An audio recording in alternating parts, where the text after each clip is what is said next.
Bab 2851, Legiun Pasang Banjir. Saya tidak suka istilah, setan raksasa. Istilah itu adalah sejarah, kebijaksanaan, dan warisan peradaban tak berujung dari dunia luar, dan bahkan ajakan mereka yang antusias untuk menjelajahi dunia luar. Lu Qingchen mengerutkan kening. Namun, aku mengerti maksudmu. Silakan lanjutkan. Seperti yang Anda katakan, ketika sebuah peradaban berpikir bahwa mereka telah mencapai puncak alam semesta, apakah ada tujuan yang lebih menarik daripada menjelajahi multiverse tanpa batas di zona luar angkasa? Dalam puluhan ribu tahun setelah sistem Fuxi diciptakan dan semua sumber daya dan data alam semesta digabungkan, hampir setiap individu peradaban Pangu mendedikasikan seluruh hasratnya pada misi suci, menyeberangi tembok hitam dan menjelajahi wilayah luar. Banyak sekali orang yang mencoba menjelajahi hakikat tembok hitam dan menemukan jalan melewatinya. Banyak sekali orang yang mengosongkan dunia mereka dan mendedikasikan seluruh sumber daya mereka, mencoba membangun armada super yang cemerlang dan belum pernah terjadi sebelumnya. Semua bintang di alam semesta terhalang oleh kobaran api knalpot armada yang agung ini. Generasi yang tak terhitung jumlahnya, dari lahir hingga mati, menghabiskan hidup mereka di kapal luar angkasa yang belum selesai. Armada ekspedisi menjadi identik dengan pemerintahan tertinggi peradaban Pangu. Penyair yang tak terhitung jumlahnya memujinya, dan banyak seniman melukis kecemerlangannya dalam berbagai bentuk. Hampir semua anak ditanamkan dengan keyakinan bahwa, armada adalah nomor satu, sejak mereka lahir. Mereka bangga menjadi anggota pasukan ekspedisi, bahkan jika pasukan ekspedisi tidak akan berangkat sampai ribuan tahun kemudian. Begitu saja, gairah seluruh peradaban terbakar selama puluhan ribu tahun. Sistem Fuxi, akhirnya menghitung rute terbaik untuk melewati tembok hitam. Armada ekspedisi, yang berisi esensi peradaban, sumber daya tak terbatas, dan harapan generasi yang tak terhitung jumlahnya. Generasi baru prajurit dengan kemauan terkuat, pikiran paling jernih, dan kemampuan tempur terkuat dari peradaban Pangu menerobos tembok hitam dan menjelajahi wilayah luar. Gambar, pasukan ekspedisi purba, muncul dalam ribuan gambar di sekitar Fuxi. Itu adalah semburan baja yang terbuat dari jutaan kapal luar angkasa yang canggih dan sangat kuat. Dibandingkan dengan mereka, persenjataan super manusia saat ini hanyalah sampan yang lemah. Bahkan benteng bintang yang dimodifikasi dari asteroid adalah unit paling umum yang dapat ditemukan di mana-mana di armada. Tidak diketahui apakah Fuxi sengaja melebih-lebihkan kekuatan dan jumlah armada ekspedisi, tetapi jika tujuannya adalah untuk mengintimidasi Lu Qingchen, itu tidak diragukan lagi berhasil. Bahkan Liao kagum dengan armada ekspedisi yang tak terkalahkan. Apakah kamu berhasil? Meskipun dia tahu jawabannya, Lu Qingchen tidak dapat menahan diri untuk bertanya, apakah kamu benar-benar melewati dinding hitam dan menjelajahi kebenaran dunia luar? Apa sebenarnya itu? Apa yang ada di luar alam semesta? Arsipnya hilang. Banyak detail yang hilang selama ratusan ribu tahun. Aku tidak bisa menjelaskan detail dunia luar kepadamu, tapi aku tahu bahwa pasukan ekspedisi brilian yang dibangun oleh peradaban Pangu selama puluhan ribu tahun terakhir, setelah melalui bahaya yang tak terhitung jumlahnya dan akhirnya melewati tembok hitam, menemui kengerian yang tak terlukiskan yang tampaknya mampu menghancurkan segalanya. Fuxi terdiam sejenak. Ketika dia berbicara tentang bagian luar tembok hitam itu, bahkan kumpulan titik cahaya yang membentuknya pun bergetar dan menghilang seperti kunang-kunang yang ketakutan. Itu adalah kegelapan dan kejahatan yang berada di luar imajinasi dan deskripsi siapapun. Siapapun yang melihatnya akan menjadi gila dan runtuh. Pidato panjang dalam bahasa apapun tidak cukup untuk menggambarkan 1/10.000 kekuatan aslinya. Peralatan ajaib apapun yang mencoba memindainya akan meledak dalam waktu 1 mikrodetik. Bahkan jika ia mencoba melukis bentuknya pada sebuah lukisan, lukisan itu akan terbakar hebat saat gambarnya selesai, dan pelukis akan mengukir matanya dan semua organ sensorinya dan mencabik-cabik saraf optiknya karena ketakutan yang amat besar. Tidak, pasukan ekspedisi peradaban Pangu bahkan tidak menghubungi penguasa kekuatan yang mengerikan itu. Mereka hanya menghubungi para pelayannya, dan kehilangan 70 hingga 80% kekuatan mereka dalam pertemuan yang tidak dapat dijelaskan. Mereka hampir hancur. Setelah mereka mempelajarinya lebih lanjut, mereka menyadari bahwa pasukan ekspedisi itu cukup beruntung. Jika mereka berhubungan langsung dengan penguasa kekuatan yang mengerikan itu, mereka tidak hanya akan langsung dimusnahkan, rumah di belakang mereka, alam semesta induk peradaban Pangu, akan hancur. Ditelan oleh kekuatan yang tak terlukiskan seperti lautan yang bergulung-gulung. Seorang pelayan dengan kekuatan yang mengerikan. Lu Qingchen mengerutkan kening. Apa itu? Gugusan titik cahaya yang membentuk Fuxis menggeliat dan berubah menjadi rune rumit 3 dimensi yang berisi informasi tak berujung. Yang aneh adalah bahwa itu bahkan bukan rune 3D. Itu lebih seperti bunga 4 dimensi yang telah diciptakan oleh klan Fuxi. Bunga 4 dimensi mekar di depan Lu Qingchen, memberinya pemahaman mendalam tentang kengerian, misteri, dan keputusasaan yang dihadapi oleh pasukan ekspedisi peradaban Pangu. Liao membaca banyak data dari riak-riak bunga 4 dimensi yang menyebar dan menerjemahkan informasi yang terkandung dalam rune tersebut dengan apa yang diketahuinya. Pasukan banjir pasang. Itulah tepatnya yang dimaksud Fuxi bagi Lu Qingchen. Yang disebut, Flottide Legion, bukanlah banjir yang sebenarnya, tetapi sisa-sisa dari banyak peradaban yang telah runtuh karena bencana banjir dan kehilangan semangat juang mereka. Mereka telah menyerah pada kekuatan banjir yang luar biasa agar dapat bertahan hidup. Demi kelangsungan hidup mereka sendiri, para bajingan peradaban akan bertindak sebagai pengintai dan perwira garda depan untuk menghadapi banjir pasang. Mereka akan berkelana di multiverse, memburu mangsa yang tidak bersalah dan mengirim mereka ke banjir pasang sebagai korban bagi kekuatan yang tak terkatakan. Tentu saja, jika mereka menemui musuh yang sulit dipecahkan, mereka akan mengirim koordinat multiverse ke kedalaman banjir sehingga banjir akan datang dan menghabisi musuh secara langsung. Bila pasang surut diibaratkan binatang buas yang melahap multiverse, maka legiun pasang banjir diibaratkan kutu yang ada pada tubuh binatang buas tersebut. Itu adalah kesimpulan yang Fuxi buat setelah bertahun-tahun mengumpulkan informasi dari berbagai sumber. Pada akhirnya, Liao menerima tawaran besar dan secara bertahap memilah pikirannya. Sekarang mengerti, pasukan ekspedisi agung yang dibanggakan oleh peradaban Pangu gagal dalam ekspedisi pertama mereka ke zona antariksa dan hampir musnah oleh legiun pasang banjir. Oleh karena itu, kalian menjadi takut setengah mati dan kehilangan semua keberanian dan semangat juang kalian. Lu Qingchen mencibir, dia melarikan diri ke kampung halamannya dengan ekor di antara kedua kakinya dan menyegel seluruh alam semesta asalnya sejak saat itu. Dia bahkan mengebiri 7 emosinya, 6 keinginannya, rasa ingin tahunya, dan ambisinya, siap menjadi pengecut selama sisa hidupnya. Kesimpulannya benar, tetapi prosesnya sepenuhnya salah. Fuxi sama sekali tidak marah. Namun, ada kesedihan di titik-titik cahaya yang berkedip-kedip itu. Saat itu, adalah masa keemasan peradaban Pangu. Itu tak terbendung seperti matahari terbit. Setiap individu bertekad dan teguh. Bagaimana mereka bisa terpengaruh oleh hasil pertempuran? Selain itu, kami memenangkan pertempuran melawan Flottide Legion. Meskipun kami membayar harga yang mahal, kami memusnahkan semua musuh dan bahkan mengambil banyak puing, sisa-sisa, dan teknologi canggih dari Flottide Legion. Kau menang. Lu Qingchen tertegun sejenak. Ia mengangguk dan berkata, benar sekali. Jika Legiun Banjir Pasang menang, tentu saja, mereka akan mengejar kemenangan dan menaklukkan alam semesta kita. Dengan begitu, tidak akan ada peradaban Pangu atau peradaban manusia di masa depan. Oleh karena itu, kamu tidak hanya memusnahkan Legiun Pasang Banjir, kamu juga memblokir medan perang sehingga musuh tidak dapat memberitahu Legiun Pasang Banjir informasi apapun tentangmu. Ah, armada ekspedisi yang baru saja meninggalkan alam semesta asal mereka bertemu dengan musuh misterius yang kemampuannya jauh lebih tinggi daripada mereka sendiri di lautan bintang yang luas. Dengan keberanian dan tekad mereka, mereka membayar harga yang tak terbayangkan dan akhirnya mengalahkan yang kuat dengan yang lemah. Itu benar-benar kemenangan yang mendebarkan dan menegangkan. Namun, sebagai hasilnya, saya tidak mengerti mengapa pasukan ekspedisi begitu takut dan putus asa. Apakah Anda takut dengan pengorbanan yang brutal? Tidak juga, peradaban Pangu tidak senaif dan serapuh yang Anda kira. Mereka sudah lama siap menghadapi kegelapan dan bahaya di zona antariksa. Jika mereka takut akan pengorbanan, mereka tidak akan meluncurkan ekspedisi semacam itu sama sekali. Meskipun kami menderita kerugian besar, kami juga berhasil mendapatkan banyak trofi canggih, kata Fuxi. Teknologi yang terkandung dalam banyak trofi telah dianalisis sepenuhnya. Tingkat peradaban Pangu telah meningkat pesat. Banyak tawanan bahkan menyembunyikan misteri alam semesta lain, yang berpotensi memperluas ruang kehidupan peradaban Pangu hingga puluhan kali lipat. Menghadapi begitu banyak piala, mata prajurit yang tersisa dari pasukan ekspedisi memerah. Siapa yang peduli dengan pengorbanan sementara? Selain itu, pada saat itu, mereka masih jauh dari pemahaman akan kengerian sebenarnya dari Banjir Pasang. Mereka mengira bahwa pasukan Banjir Pasang adalah bentuk sebenarnya dari Banjir Pasang dan mengira kutu-kutu itu adalah binatang buas. Legiun Pasang Banjir memang kuat, tetapi kesenjangan teknologi antara kedua belah pihak tidak begitu besar sehingga tidak dapat dipahami atau tidak terkalahkan. Faktanya, banyak komandan pasukan ekspedisi yang selamat merasa bahwa, meskipun teknologi Legiun Pasang Banjir maju, taktik mereka terlalu kaku, dan mereka tidak secerdas peradaban Pangu. Dengan kata lain, jika mereka dapat membawa puing-puing Legiun Pasang Banjir kembali ke alam semesta asal mereka dan mengasingkan diri selama ribuan tahun untuk mencerna puing-puing itu, mereka akan dapat bangkit kembali. Dengan kebijaksanaan peradaban Pangu dan teknologi Legiun Pasang Banjir, mereka akan mampu menyapu seluruh alam semesta. Oleh karena itu, meskipun prajurit yang tersisa dari pasukan ekspedisi menderita kerugian besar, moral mereka tidak rendah. Sebaliknya, mereka cukup bersemangat. Dari para komandan hingga prajurit di tingkat bawah, mereka semua berpikir bahwa perjalanan itu bermanfaat dan mereka dapat bertempur lagi di medan perang.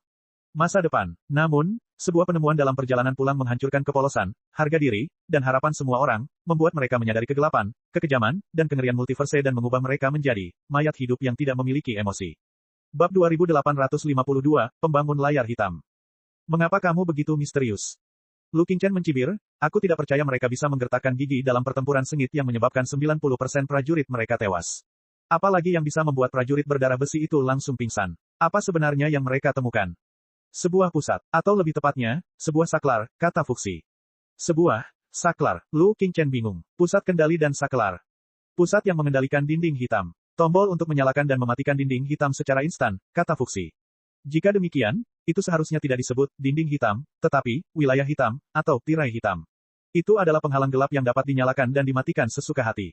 Kata-katanya membekukan jiwa Lu Qingchen seperti seember nitrogen cair. Jiwa Liao tetap sama. Setiap pikirannya membeku. Mereka semua diliputi kebingungan dan keterkejutan. Butuh waktu lama bagi mereka untuk mencerna kata-kata Fuxi. Apa yang kau katakan? Jiwa Lu Qingchen kacau balau, pusaran-pusaran kecil muncul satu demi satu. Apakah maksudmu ruang hampa gelap di luar alam semesta kita bukanlah sesuatu yang alami, melainkan buatan manusia? Seseorang sengaja memadamkan kecemerlangan miliaran bintang dan menghancurkan semua planet dan benda langit di alam semesta, mengubah ruang angkasa sejauh miliaran tahun cahaya menjadi kabut gelap. Bagaimana mungkin? Bagaimana mungkin? Skala, dinding hitam, jauh lebih besar daripada diameter alam semesta tempat 3000 sektor berada. Tidak ada yang bisa memperkirakan seberapa luasnya. Selama ribuan tahun, peradaban, kekuatan, dan pakar super yang tak terhitung jumlahnya telah mencoba melintasi dinding hitam. Tembok dan keluar dari alam semesta, hanya untuk kembali dengan tangan hampa atau bahkan kalah. Dulu kita mengira bahwa dinding hitam itu adalah jurang yang tidak bisa dilewati. Kalau itu adalah fenomena astronomi yang dihasilkan oleh alam semesta tertentu, maka itu bisa dimengerti. Tapi Anda mengatakan bahwa dinding hitam itu buatan manusia dan merupakan penghalang gelap yang dikendalikan oleh kekuatan tertentu. Itu tidak mungkin. Itu sungguh mustahil. Dinding hitam, layar hitam, atau domain hitam, kamu dapat menyebut benda sialan ini apapun yang kamu mau. Jika benar-benar buatan manusia, bagaimana mungkin penciptanya memadamkan miliaran bintang, menghalangi benda-benda angkasa yang tak terhitung jumlahnya, dan menghancurkan miliaran planet untuk menciptakan zona kematian yang kosong seperti itu? Semakin banyak Lu Qingchen berbicara, semakin banyak pula yang dia baca. Akhirnya, dia berteriak histeris. Dia mencoba menyembunyikan keterkejutan dan kepanikannya dengan meraung gila-gilaan. Li Yao merasakan hal yang sama. Ia ingin berteriak ke langit dan melampiaskan perasaan tidak berarti di hatinya yang tidak dapat diungkapkan dengan kata-kata. Rinciannya seperti pasir yang berterbangan di tiup angin. Semuanya telah memudar setelah ratusan ribu tahun. Mungkin saya dapat memulihkan beberapa berkas setelah saya menemukan lebih banyak unit komputasi dan penyimpanan. Ketahuilah bahwa teknologi untuk membangun penghalang gelap tidak serumit yang Anda kira, kata Fuxi dengan tenang. Kita tidak perlu memadamkan miliaran bintang dan menghancurkan planet yang ratusan kali lebih besar.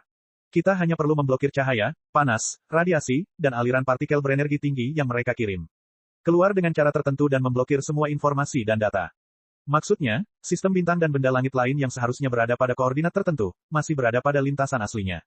Informasinya telah diblokir, sehingga pengamat di level yang lebih rendah atau jarak jauh tidak dapat menemukannya.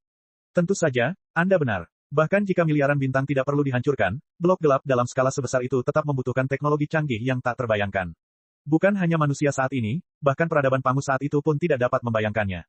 Pada saat itu, peradaban Pangu telah menguasai teknologi untuk memanfaatkan energi bintang secara efisien.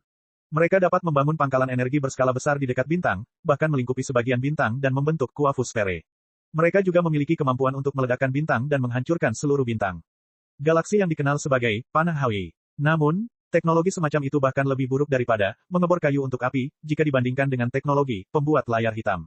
Baik, bola kuafu, maupun anak panah Hawi sama kekanak-kanakannya dengan mainan untuk anak berusia 3 tahun.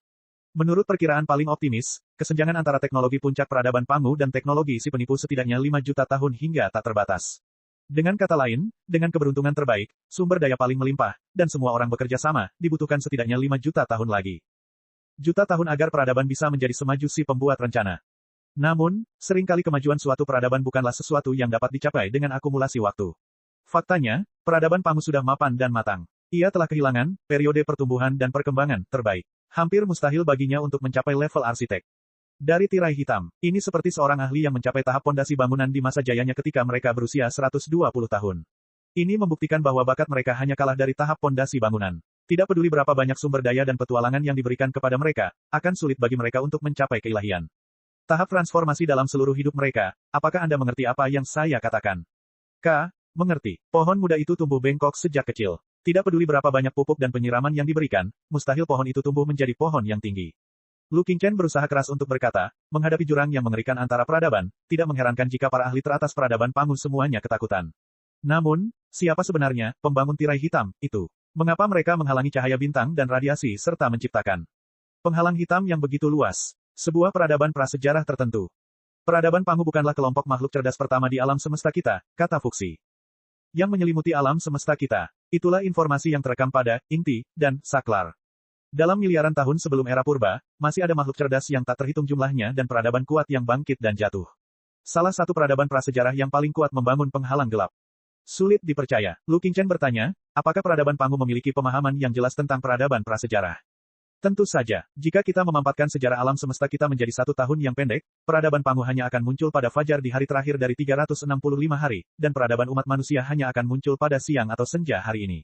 Namun, dalam 364 hari terakhir, berapa banyak kehidupan yang telah muncul dan berapa banyak peradaban cemerlang telah tercipta? Siapa tahu, peradaban manusia menyerap nutrisi dari peninggalan peradaban Pangu, dan peradaban Pangu memperoleh pencerahan dari peninggalan peradaban prasejarah. Itulah makna sebenarnya dari warisan peradaban. Apakah itu berarti peradaban Pangu telah menggali peninggalan beberapa peradaban prasejarah? Lu Qingchen menjawab dengan cepat, kalau begitu, kamu seharusnya sudah tahu keberadaan dan kehebatan peradaban prasejarah sejak lama. Memang mengejutkan bahwa mereka begitu kuat, tetapi itu tidak cukup untuk membuat mereka runtuh, bukan? Ya, keberadaan penghalang gelap saja tidak cukup untuk menghancurkan semua ahli peradaban Pangu. Tapi kenapa kau tidak memikirkannya baik-baik? Kenapa peradaban prasejarah membangun penghalang gelap? Lu Qingchen merenung sejenak. Getaran jiwanya semakin jelas. Bersembunyi. Mereka berusaha menyembunyikan diri. Mereka bersembunyi dari sesuatu atau musuh yang terlalu berbahaya untuk dilawan. Karena itu, mereka berusaha menyembunyikan diri. Itu benar. Lalu mengapa kamu tidak menebak apa yang mereka takutkan dan apa yang mereka sembunyikan? Banjir pasang. Jiwa Lu Qingchen bahkan lebih dingin dari nitrogen cair. Peradaban prasejarah sangat takut dengan pasang surut sehingga mereka lebih suka menghabiskan sumber daya yang tak terbatas untuk menghapus radiasi dan informasi dari semua bintang di sekitar mereka dan menyegel diri mereka sendiri dan anak cucu mereka miliaran tahun. Kemudian di penghalang gelap, mereka tidak berani keluar dan melawan arus karena mereka tahu bahwa mereka tidak memiliki peluang untuk menang sama sekali. Tunggu, ada masalah di sini. Di tempat yang seharusnya terdapat banyak bintang dan benda langit, jika kabut hitam tercipta untuk menutupi semuanya, bukankah akan muncul bintik hitam aneh? Apakah pengamat di luar tidak akan menyadarinya? Bayangkan penghalang gelap itu seperti kulit telur yang tebal. Pola di dalam dan luar kulit telur itu sama sekali berbeda. Jika Anda melihat dari dalam, Anda akan menemukan bahwa penghalang gelap itu adalah zona luar angkasa dengan sedikit sumber daya. Tetapi jika Anda melihat dari luar, Anda secara alami akan melihat sesuatu yang lain.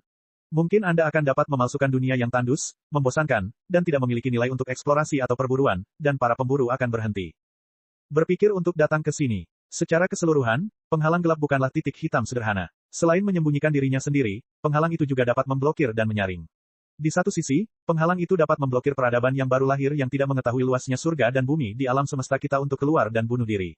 Di sisi lain, penghalang itu dapat memblokir dan menyaring informasi berbahaya yang dikirimkan dari dunia luar, seperti halnya atmosfer yang dapat menghalangi sinar ultraviolet. Dari sini, dapat dilihat seberapa banyak pemikiran yang dicurahkan untuk membangun tirai hitam bagi peradaban yang baru lahir miliaran tahun kemudian. Namun, itu bukanlah alasan untuk putus asa. Alasan keputusasaan itu adalah bahwa bahkan peradaban prasejarah yang begitu kuat pun tidak dapat menahan banjir sama sekali dan hanya dapat mengubur kepala mereka di dalam pasir. Lalu, seberapa kuatkah banjir yang sebenarnya? Sekarang, apakah kamu mengerti? Hanya ketika kesenjangan antara kekuatan kedua belah pihak berkurang sampai batas tertentu, barulah akan ada keputusasaan dan ketakutan. Semut tidak akan pernah putus asa dan takut pada dinosaurus karena kedua belah pihak sama sekali tidak berada pada level yang sama. Semut sama sekali tidak dapat memahami kekuatan dinosaurus. Bahkan jika mereka diinjak-injak sampai mati oleh dinosaurus, mereka akan mati dalam kebingungan dan tanpa rasa takut. Hanya ketika suatu objek referensi muncul, suatu objek referensi yang dapat dipahami semut, barulah ia akan dapat memahami sedikit kekuatan dan tirani dinosaurus. Hanya saat itulah ia akan tahu betapa luas, betapa berbahaya, dan betapa tidak berperasaannya dunia ini. Hanya saat itulah ia akan tahu bahwa ia tidak akan pernah bisa menjadi penguasa dunia ini. Takdirnya adalah untuk diinjak-injak oleh semua jenis eksistensi yang kuat berulang kali. Bab 2853, Kecemerlangan Lu Qingchen. Saat Fuxi meraung, kumpulan titik cahaya yang membentuk tubuhnya, berubah menjadi titik hitam kusam, yang menari-nari di sekitar jiwa Lu Qingchen seperti lubang hitam yang tak terhitung jumlahnya seukuran jarum. Kabut hitam dilepaskan, seolah-olah akan menyelimuti dan menelan jiwanya dan menyegelnya dalam ruang kecil tertentu. Penghalang gelap, tahukah kamu apa keputusasaan yang paling dalam? Jika kamu bertemu musuh terkuat saat meninggalkan kampung halamanmu, dan kamu dikalahkan atau bahkan dihabisi oleh musuh, itu bukanlah keputusasaan yang paling dalam. Kamu hanya akan diinjak-injak sampai mati oleh dinosaurus. Suara Fuxi rendah dan penuh kesedihan dan rasa kasihan. Namun, setelah menghabiskan seluruh kekuatannya, membakar semua kebijaksanaan dan keberaniannya, dan membuat pengorbanan yang tak terhitung jumlahnya, Anda akhirnya mengalahkan musuh yang belum pernah terjadi sebelumnya. Ketika kegembiraan kemenangan dan harapan Anda untuk masa depan mencapai puncaknya, Anda tiba-tiba menyadari bahwa apa yang disebut kemenangan, Anda hanya mengibaskan sehelai rambut musuh, dan musuh sama sekali tidak menemukan Anda. Perasaan jatuh dari awan ke jurang tak berujung adalah keputusasaan terdalam. Pikirkanlah dengan saksama. Tempatkan dirimu dalam peran sebagai panglima tertinggi pasukan ekspedisi peradaban Pangu. Kamu memimpin armada terkuat yang didirikan setelah 100.000 tahun peradaban dan sumber daya dari 3.000 sektor. Kamu adalah memimpin para ahli teratas dari 13 peradaban berbasis karbon. Anda memulai perjalanan yang tidak diketahui dengan harapan yang sungguh-sungguh akan kampung halaman Anda dan multiverse. Kesulitan melintasi tembok hitam itu sudah jelas. Luasnya dan kekejaman multiverse juga sesuai dengan harapanmu. Bahkan pertemuan tak terduga dengan Legiun Pasang Banjir tidak menghancurkan pikiranmu, karena kamu menemukan bahwa, meskipun armada pasang banjir kuat, itu tidak terkalahkan. Akhirnya, setelah berdarah panas, berani, bijaksana, kemauan keras, dan pengorbanan yang tak ada habisnya, Anda akhirnya berhasil meraih kemenangan yang menggemparkan dunia. Ini adalah pertempuran yang akan selalu tercatat dalam buku sejarah. Anda merasa bahwa semua prajurit di bawah komando Anda telah mengerahkan kemampuan terbaik mereka. Bahkan, Keterampilan memerintah Anda sendiri telah mencapai puncak kesempurnaan dan tidak dapat ditiru. Meskipun kerugiannya besar, panennya bahkan lebih melimpah. Banyak orang mengorbankan diri mereka dalam kegelapan yang dingin, tetapi mereka meninggalkan harapan paling cemerlang bagi para penyintas dan mendorong mereka untuk terus maju. Anda pikir Anda telah melihat dengan jelas celah antara Anda dan penggarap multiverse yang terkuat, dan Anda telah melihat dengan jelas arah evolusi meskipun ada liku-liku di depan Anda. Ini seperti legenda yang menyentuh yang baru saja dimulai. Penguasa multiverse akan mengambil langkah pertama yang solid di masa depan, bukan? Sayangnya, tidak demikian. Dalam perjalanan pulang, Anda menemukan tombol-tombol dan kata-kata terakhir yang ditinggalkan oleh pembuat tirai hitam, dan mempelajari sepersejuta kebenaran di alam semesta. Saat Anda menyadari bahwa bahkan peradaban prasejarah yang luar biasa kuat seperti pembuat tirai hitam, hanya bisa menjadi pengecut, seluruh dunia akan runtuh di depan mata Anda. Ada jarak 10.000 kali antara kamu dan arsitek tirai hitam, dan ada jarak 10.000 kali antara arsitek tirai hitam dan banjir yang sebenarnya. Bahkan arsitek tirai hitam tidak berani melawan banjir sampai mati. Bukankah semua yang kamu dan arsitek tirai hitam lakukan adalah untuk menyelamatkan nyawamu? Rekan senegara yang tak kenal takut telah melakukan lelucon. Perjuangan yang telah kau perjuangkan sepanjang hidupmu, atau bahkan seluruh peradabanmu, selama 100.000 tahun, telah runtuh. Itu tidak ada artinya. Semuanya tidak ada artinya. Saat ini, kau sudah tahu bahwa ratusan peradaban yang ratusan kali lebih kuat darimu telah mencoba hal yang sama. Sebelum peradabanmu lahir, satu-satunya jawaban yang benar adalah membangun layar hitam dan menjadi kura-kura yang bersembunyi di cangkangnya. Bahkan jika peradabanmu berkembang selama sejuta tahun lagi, ia hanya akan berada dalam fase di mana ia ingin menjadi kura-kura tetapi tidak bisa. Apa arti penting keberadaanmu? Apa arti penting peradaban Pangu? Apa arti penting alam semesta? Sekarang setelah kamu mengetahui semuanya, apakah kamu punya pilihan kedua selain pingsan? Di bawah interogasi Fuxi, jiwa Lu Qingchen meredup, terguncang, dan terpelintir lagi. Seperti kecerahan yang akan padam dalam badai, kecerahan itu memudar bersama percikan-percikan yang berhamburan. Bahkan Liao, yang sedang menguping, sangat terkejut dan terguncang. Dia hampir tenggelam dalam kegelapan dan keputusasaan yang luas. Bagi peradaban manusia saat ini, teknologi mutakhir peradaban Pangu telah berkembang selama puluhan ribu tahun. Sekilas, mereka tampak seperti dewa sungguhan. Di mata peradaban Pangu, para pembuat tirai hitam itu jauh lebih maju dari mereka. Mereka adalah setan dari para setan. Bahkan para dewa pun tidak berani menghadapi banjir. Mereka hanya bisa menciptakan tempat yang gelap untuk menyembunyikan diri, seolah-olah mereka adalah anak-anak yang ketakutan oleh cerita hantu dan menggigil di tempat tidur. Lalu, apa makna dari apa yang disebut dengan banjir bandang itu bagi peradaban umat manusia saat ini? Jika banjir itu benar-benar ada hubungannya dengan bumi dan rencana burung Nasar menuntutnya untuk menghancurkan planet itu, bisakah dia benar-benar melakukannya? Saat berhadapan dengan klan Pangu yang bangkit kembali, Liao masih bisa menghibur dirinya sendiri. Kita semua adalah makhluk berbasis karbon. Kita tidak takut satu sama lain. Namun, saat berhadapan dengan banjir misterius, atau bahkan, si pembuat tirai hitam, Liao merasa sulit untuk menyombongkan diri, karena kemungkinan besar musuhnya berada pada tingkatan yang lebih tinggi yang bahkan makhluk tiga dimensi berbasis karbon pun tidak dapat memahaminya. Di sisi lain, kata-kata Fuxi telah memecahkan misteri yang telah lama mengganggu Liao. Itulah arti penting dunia suci kuno. Dalam perang purba ratusan ribu tahun lalu, mengapa klan Pangu membangun nebula gelap yang begitu besar di pinggiran dunia suci kuno? Pada awalnya, banyak pakar dan cendekiawan, termasuk Long Yangjun, telah menunjukkan bahwa rencana klan Pangu untuk memperlakukan dunia suci kuno sebagai basis permajaan telah salah selama pelaksanaan rencana mereka, yang menyebabkan kepunahan semua klan Pangu di dunia suci kuno. Itulah sebabnya manusia bertahan hidup sampai hari ini. Namun, Liao selalu merasa bahwa teori semacam itu terlalu aneh. Banyak hal yang tidak masuk akal. Baru hari ini dia menyadari bahwa dunia suci kuno kemungkinan besar adalah basis uji rekayasa terbalik, di mana peradaban Pangu telah memilih zona ruang angkasa tertentu di tepi lautan bintang untuk mencoba menyalin dan menganalisis teknologi pasar gelap setelah mereka mendapatkan teknologi pasar gelap. Oleh karena itu, nebula gelap di sekitar dunia suci kuno sangat mirip dengan dinding hitam yang menyegel seluruh alam semesta Pangu. Tentu saja, teknologi tirai hitam yang dibedah dan dikembangkan ulang oleh klan Pangu jauh kurang maju dibandingkan dengan pembuat tirai hitam. Oleh karena itu, nebula gelap di sekitar dunia suci kuno tidak sepenuhnya tidak terdeteksi. Nebula itu hanya tipis dan tidak berkilau. Hal itu juga membuktikan bahwa ada lebih banyak cerita daripada yang terlihat. Paling tidak, keberadaan para pembuat tirai hitam tidak dapat disangkal. Diam, berhenti bicara. Saat Liao sedang merenung, dia tiba-tiba mendengar raungan marah Lu Qingchen. Singkirkan tipu dayamu, Fuxi. Akhirnya aku tahu mengapa kamu menceritakan kisah-kisah dari ratusan ribu tahun yang lalu dengan sangat munafik. Hehe, kamu mencoba menjebakku dalam situasi putus asa yang sama seperti Panglima tertinggi. Pasukan ekspedisi peradaban Pangu sedemikian rupa sehingga garis pertahanan jiwaku akan runtuh dan kau dapat menelan aku dengan mudah, bukan? Maafkan aku tidak akan tertipu, dan aku tidak akan menyerah begitu saja. Sekalipun semua yang kau katakan itu benar, sekalipun predator puncak di luar imajinasi kita sudah ada miliaran tahun lalu dan miliaran tahun cahaya jauhnya, itu jelas bukan alasan bagi kita untuk menyerah pada perasaan, keingintahuan, ambisi, dan harapan kita. Apa yang salah dengan semut? Evolusi planet yang tak terhitung jumlahnya telah membuktikan bahwa kemampuan bertahan hidup semut jauh lebih baik daripada dinosaurus. Dinosaurus dan reptil yang tampaknya kuat yang tak terhitung jumlahnya punah selama bencana, tetapi ribuan spesies semut telah bertahan hidup hingga hari ini. Bakteri, jadi apa? Apakah peradaban sekuat peradaban Pangu atau peradaban manusia saat ini bisa memusnahkan semua bakteri? Hehe, itu tidak mungkin. Peradaban Pangu sudah punah. Mungkin peradaban manusia akan punah suatu hari nanti. Tapi selama alam semesta ada, kuman tidak akan pernah ada. Akan punah, bukan. Oleh karena itu, meskipun kita benar-benar semut, debu, dan bakteri serta virus yang tidak berarti, lalu kenapa? Itu tidak berarti bahwa peradaban kita yang mulia tidak dapat memiliki tempat di alam semesta yang luas. Pernyataan yang berani dan penuh kekuatan itu membuat jiwa Lu Qingchen bersinar keras kepala untuk ketiga kalinya. Penghalang gelap yang menyegelnya hancur dan terbakar seperti cangkang kertas. Dipaksa oleh auranya yang membakar, penghalang itu kembali ke fungsi seperti seorang prajurit yang telah meninggalkan baju besinya. Wow, iblis mental itu tidak dapat menahan diri untuk tidak berkomentar, Lu Qingchen memang luar biasa. Bahkan aku tidak dapat menahan rasa panas darahku saat mendengarnya. Memang benar bahwa semua orang telah mengembara di lautan bintang untuk waktu yang lama. Tidak ada batasan untuk jumlah waktu dan ruang. Setiap gunung lebih tinggi dari yang terakhir. Kita pasti akan bertemu dengan banyak sekali peradaban yang lebih kuat dari kita. Bagaimana kita bisa bertahan hidup tanpa rasa takut ketika kepala kita sebesar mangkuk?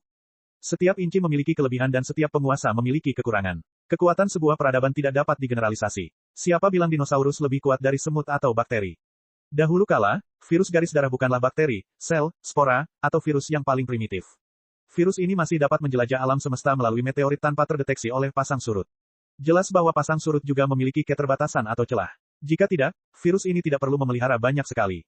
Legiun, benar sekali. Meskipun Lu Qingchen mengambil jalan yang salah di masa depan, tekad yang tertanam dalam dirinya membuatnya menjadi orang federasi. Li Yao juga sangat tersentuh. Tidaklah sia-sia pencerahan yang kumiliki saat dia masih kecil. Bab 2854, tidak ada hak untuk takut. Jika kamu terus bersikap seperti ini. Iblis mental itu berkata dengan muram, aku harus mempertimbangkan untuk mendekati Lu Qingchen dan berdiri di sisinya. Bagaimanapun, pemuda itu tampaknya orang baik. Dia jahat dan keras kepala, tidak seperti beberapa orang yang baik dan tidak tahu malu. Tidak. Aku hanya bercanda untuk meredakan ketegangan. Li Yao buru-buru berkata, saya sangat terkejut ketika mendengar kebenaran yang menggemparkan tentang pembuat tirai hitam. Kita tidak bisa melampiaskan kemarahan kita dengan menangis seperti hantu dan melolong seperti serigala seperti Lu Qingchen. Jika kita tidak rileks sejenak, jiwa kita akan runtuh. Itu benar-benar membunuh kita. Iblis mental itu mendengus dan tidak berkomentar. Ia terlalu malas untuk peduli dengan Li Yao dan terus menguping pembicaraan antara Lu Qingchen dan Fuxi. Kamu memang menarik. Menghadapi sikap keras kepala Lu Qingchen, Fuxi terdiam sejenak sebelum menjawab, kadang-kadang, aku benar-benar tidak mengerti. Bagaimana mungkin tubuh manusia yang lemah dan jiwanya yang kecil bisa memiliki ambisi seperti itu, rasa ingin tahu yang begitu besar, dan kesombongan yang ingin bunuh diri. Mungkin, itulah kelebihan terbesar umat manusia, yaitu kita berbeda dengan peradaban Pangu dan peradaban prasejarah. Lu Qingchen menyeringai. Itu juga alasan terbesar mengapa kita melangkah lebih jauh darimu dan ribuan peradaban yang pernah hidup di alam semesta. Mungkin kita bodoh, sombong, dan ingin bunuh diri, tetapi peradaban prasejarah yang tampak rasional, bijaksana, dan penuh perhitungan dalam segala hal tampaknya tidak abadi. Lebih baik bunuh diri daripada menunggu untuk dibunuh. Bagus sekali. Jika kita bisa mendengar kata-katamu hari ini, para ahli dan orang bijak dari peradaban Pangu yang bertekad menciptakan manusia melawan segala rintangan akan dapat beristirahat dengan tenang, bukan? Seperti yang baru saja kukatakan, seekor anak sapi yang baru lahir tidak takut pada seekor harimau, kata Fuxi dengan sungguh-sungguh. Mungkin, jika sebuah peradaban ingin keluar dari alam semesta induk dan melangkah lebih jauh, ia membutuhkan jiwa yang muda, kuat, dan nekat seperti dirimu. Ketika peradaban Pangu bersiap untuk keluar dari alam semesta induk, mereka terlalu dewasa, sampai-sampai mereka terlalu pemalu dan terbebani oleh segala macam beban. Pada saat itu, para prajurit yang selamat dari pasukan ekspedisi, yang juga merupakan elit super terbaik dari 13 spesies peradaban Pangu, tidak memiliki keberanian dan ketidaktahuan seperti yang Anda miliki. Mereka semua terperangkap dalam keputusasaan dan mengalami gangguan mental. Mereka terikat oleh kegelapan dan takut terhadap multiverse dan hampir tidak bisa berpikir normal, belum lagi melakukan penelitian di Black Screen Hope, membawa armada dan piala kembali ke kampung halaman dan melanjutkan perjalanan peradaban Pangu. Hanya ada satu orang, tidak, hanya satu, keberadaan, yang masih 100% berpikiran jernih dan rasional. Itulah pendahulu saya, Sistem Fuxi. Sistem Fuxi adalah kombinasi dari prosesor kristal super dan nexus spiritual penyatuan agung. Tidak peduli seberapa kuat kemampuan komputasinya, tidak peduli seberapa canggih kinerja, ia tidak terpengaruh oleh 7 emosi dan 6 keinginan. Karena tidak memiliki emosi, tentu saja tidak takut, ia tidak pernah memiliki harapan, dan tentu saja, ia tidak merasakan keputusasaan. Bahkan jika pembuat kerudung hitam dan gelombang banjir miliaran kali lebih kuat darinya, ia tidak akan memiliki pengaruh sedikit pun pada data dan logikanya. Oleh karena itu, sejak hari Black Screen Hope ditemukan dan seluruh armada ekspedisi berada di ambang kehancuran, semakin banyak tugas yang diserahkan ke Sistem Fuxi.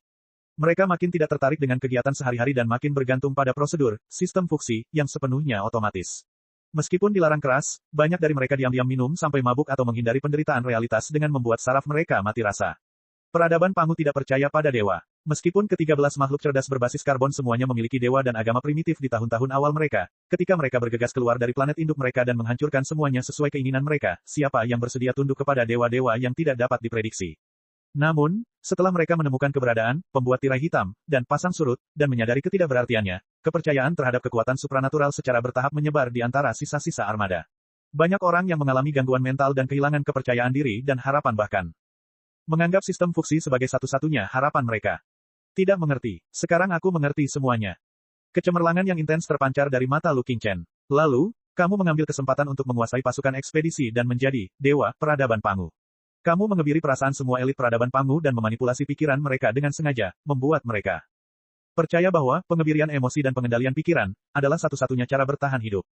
Semua itu karena tipu dayamu di balik layar. Kau mengubah peradaban Pangu yang kuat dan terus berubah menjadi keadaan yang sama dan tak bernyawa di masa depan. Kau menanamkan segel, jalan terbaik, di jiwa semua klan Pangu dan manusia.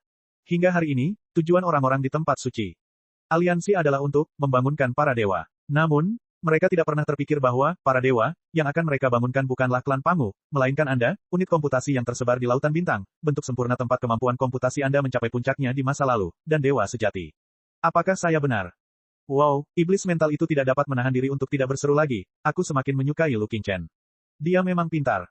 Sebenarnya, aku juga memikirkan hal itu. Li Yao merasa dirugikan. Saya tidak sempat memberitahu dia. Dia sudah memberitahu saya sebelumnya.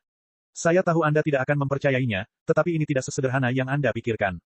Fuxi sama sekali tidak marah karena wajah aslinya telah terlihat. Dia berkata dengan tenang, terserah kamu mau percaya atau tidak. Awalnya, semua prajurit pasukan ekspedisi menuntut dengan sangat jelas agar aku mempelajari metode, segel emosi, atau bahkan, pengebirian emosi, dan membantu mereka menghilangkan emosi dan keinginan mereka. Apa? Lu Qingchen tidak dapat menahan tawa. Kau pikir aku anak berusia 3 tahun dan begitu mudah ditipu? Kau pasti menggunakan kata-kata yang indah dan semacam jebakan logika untuk membodohi mereka. Kalau tidak, mengapa mereka berpikir untuk menutup semua emosi mereka? Sederhana saja, mereka harus menutup keputusasaan mereka, menghilangkan rasa takut mereka, dan mempertahankan pikiran yang paling jernih dan kondisi pikiran yang paling stabil untuk menyelesaikan tugas yang paling sulit. Fuxi berkata dengan santai, meskipun mereka telah tenggelam dalam keputusasaan dan membius diri mereka sendiri dengan obat-obatan atau bahkan mencari perlindungan hantu, para prajurit yang tersisa sangat menyadari bahwa mereka tidak bisa menyerah pada diri mereka sendiri terlalu lama, karena mereka tidak hanya bertanggung jawab atas hidup mereka sendiri, mereka juga bertanggung jawab atas kelangsungan hidup peradaban mereka. Sekitar 5% dari prajurit yang tersisa memilih berbagai cara untuk mengakhiri hidup mereka setelah mengetahui kebenaran. Mereka diberi kebebasan abadi. Namun, 95% dari prajurit yang tersisa mengertakkan gigi dan bertahan setelah keterkejutan dan kepanikan awal. Mereka mencoba untuk berkumpul kembali dan melakukan sesuatu. Pentingnya bertahan hidup dapat tercermin secara perlahan oleh orang lain di masa depan. Misi mereka hanyalah bertahan hidup. Tapi, bagaimana bisa semudah itu? Penelitian tentang teknologi hitam, pengendalian armada ekspedisi yang tersisa, dan bahkan penindasan tawanan legiun pasang banjir semuanya terperinci, sulit, dan berbahaya. Dengan kondisi mental mereka yang diambang kehancuran dan jiwa mereka dihantui oleh rasa takut dan putus asa, semuanya. Waktunya, mustahil bagi mereka untuk berbuat apa-apa.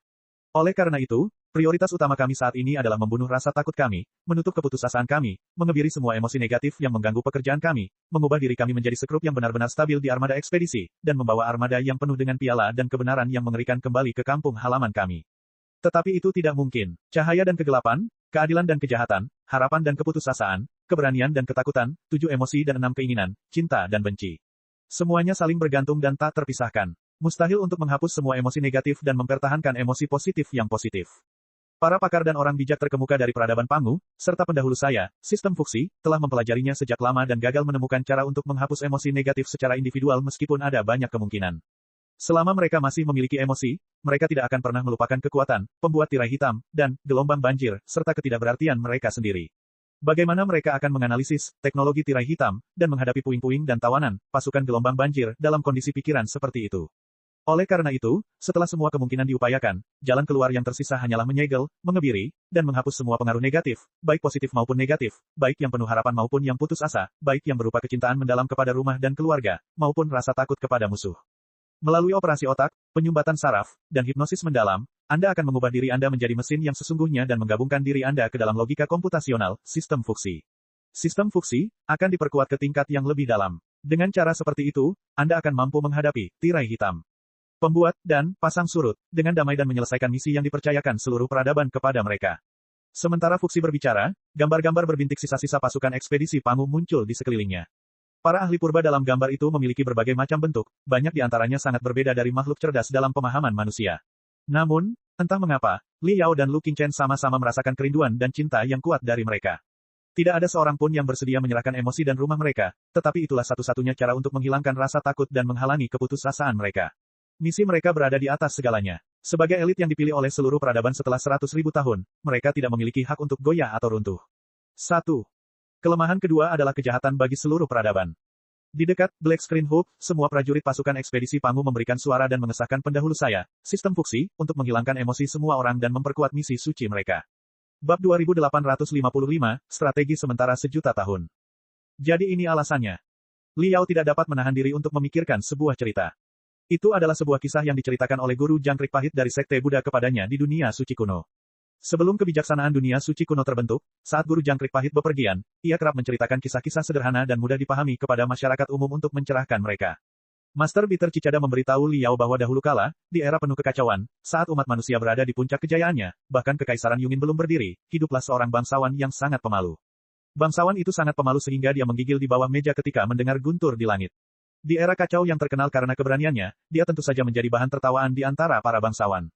Namun, saat bangsawan pemalu itu mendengar bahwa rajanya tengah dalam kesulitan dan membutuhkan bantuan, ia pun melangkah maju tanpa ragu-ragu meskipun ia takut.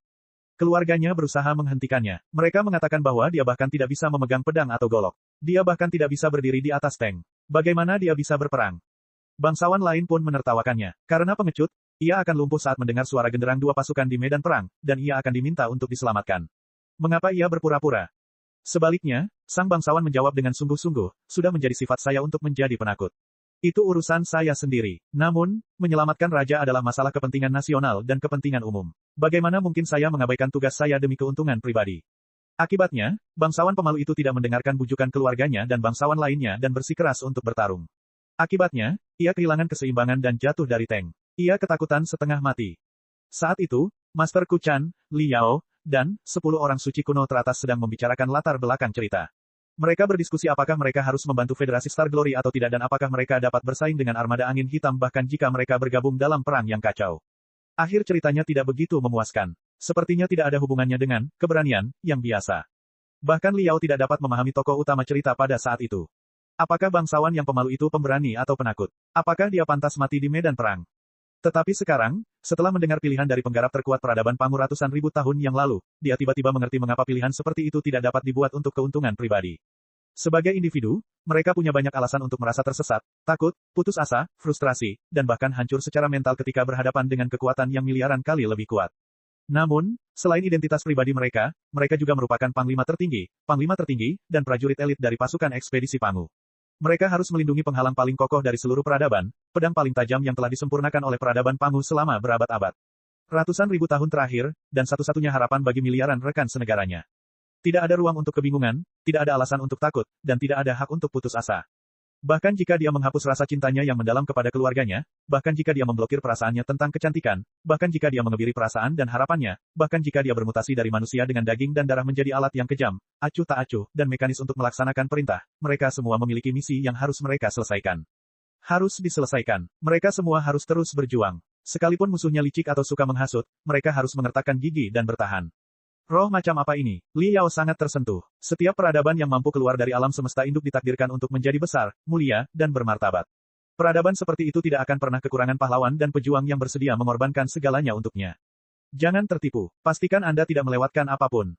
Iblis mental itu lebih tenang daripada Li Yao. Itu mengingatkannya, bahkan jika penyegelan emosi adalah strategi sementara yang akan berhasil pada prajurit yang tersisa dari pasukan ekspedisi Pangu, strategi sementara hanya akan bertahan sampai mereka membawa puing-puing legiun pasang banjir dan teknologi.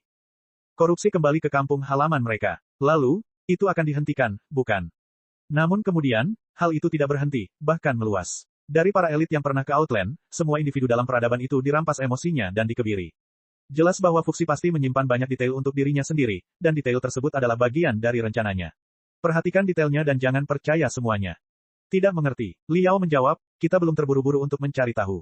Kita tunggu saja sampai dia menyelesaikan ceritanya. Kebohongan yang paling brilian adalah 9 kebenaran dan 1 kebohongan. Jika dia ingin menipu orang pintar seperti Lu Qingchen, dia pasti akan memberikan banyak umpan sungguhan. Seperti yang diharapkannya, Lu Qingchen juga agak tersentuh. Namun, dia segera mendapatkan kembali ketenangan dan ketajamannya dan bertanya, lalu. Setelah semua emosi tersegel, sisa-sisa pasukan ekspedisi Pangu akhirnya mendapatkan kembali kemampuan untuk berfungsi secara normal. Mereka mengabdikan diri untuk menganalisis teknologi hitam dan legiun pasang banjir siang dan malam. Ratusan tahun kemudian, mereka kembali ke rumah mereka dengan pencapaian yang luar biasa. Pendahulu saya, sistem Fuxi, juga diberi tugas tertinggi, yang kritis, yaitu logika purba, yang baru saja saya bicarakan. Tugas itu adalah menghabiskan seluruh kemampuan komputasi saya untuk memikirkan cara menyelamatkan peradaban kita dan cara melestarikannya untuk waktu yang lama. Pada saat yang paling tepat, kita akan keluar dari kegelapan dan melangkah menuju wilayah luar dalam bentuk yang paling sempurna. Lu Qingchen tertegun sejenak. Peradaban Pangu belum menyerah pada rencana untuk memasuki zona luar angkasa. Tentu saja tidak, meskipun tidak ada seorang pun yang dapat menahan rasa takut terhadap zona luar angkasa dan keputusasaan yang disebabkan oleh ketidakberartian mereka sendiri, semua rasa takut itu telah disegel dan dihapus. Pikirkanlah dengan cara yang benar-benar rasional. Bersembunyi di kota asalmu selamanya tidak akan punya masa depan. Tidak peduli seberapa rapatnya tirai hitam itu, akan ada hari ketika tirai itu akan ditemukan dan dirobek. Di kiri dan kanan, kamu akan berjuang di ambang kematian, menunggu untuk dibunuh. Apakah ada perbedaan antara 10.000 tahun dan 100 juta tahun? Oleh karena itu, setelah peradaban berkembang hingga mencapai puncaknya, melangkah keluar angkasa dan menjelajahi multiverse adalah satu-satunya pilihan, meskipun akhir dari pilihan tersebut adalah kehancuran.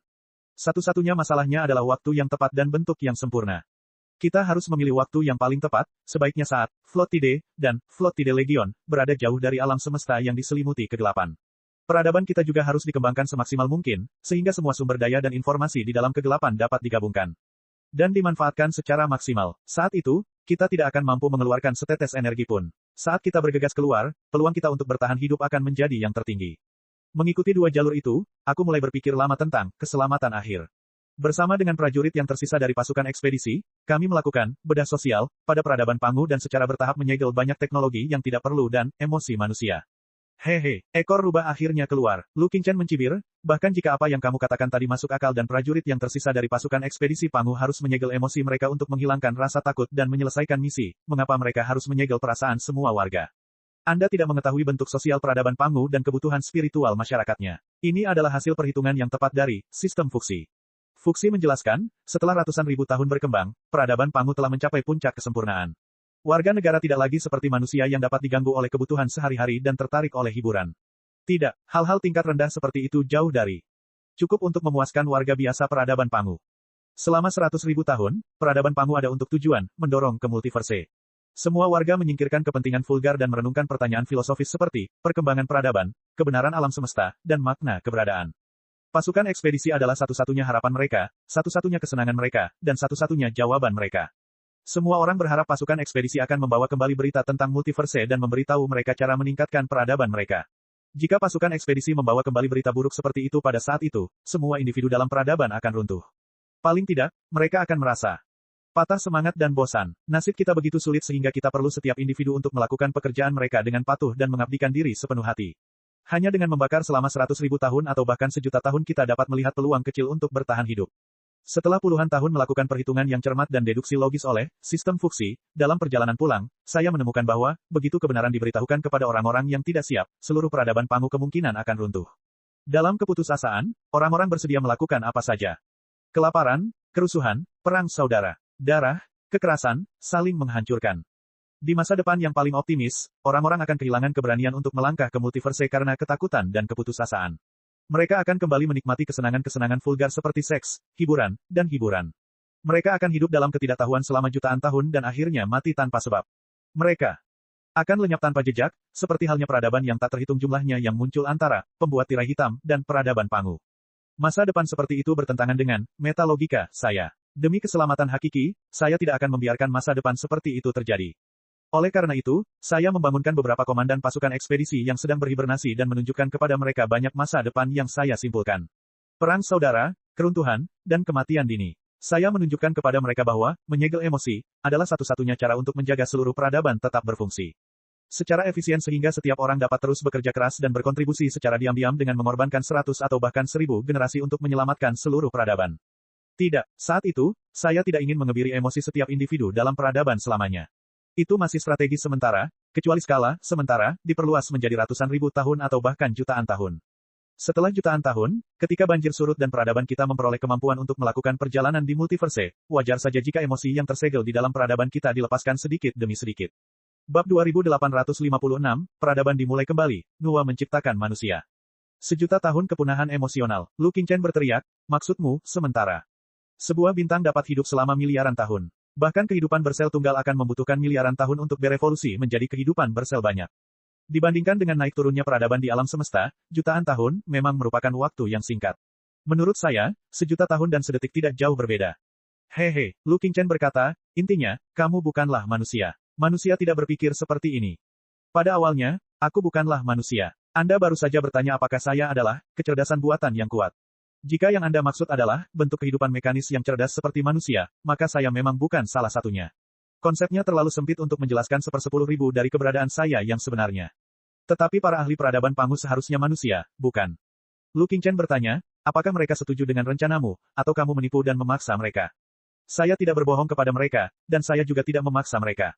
Dari awal hingga akhir, saya hanya menghitung, menarik kesimpulan, dan menulis rencana untuk referensi mereka. Keputusan akhir harus dibuat oleh mereka, Komandan Armada dan Komandan Peradaban.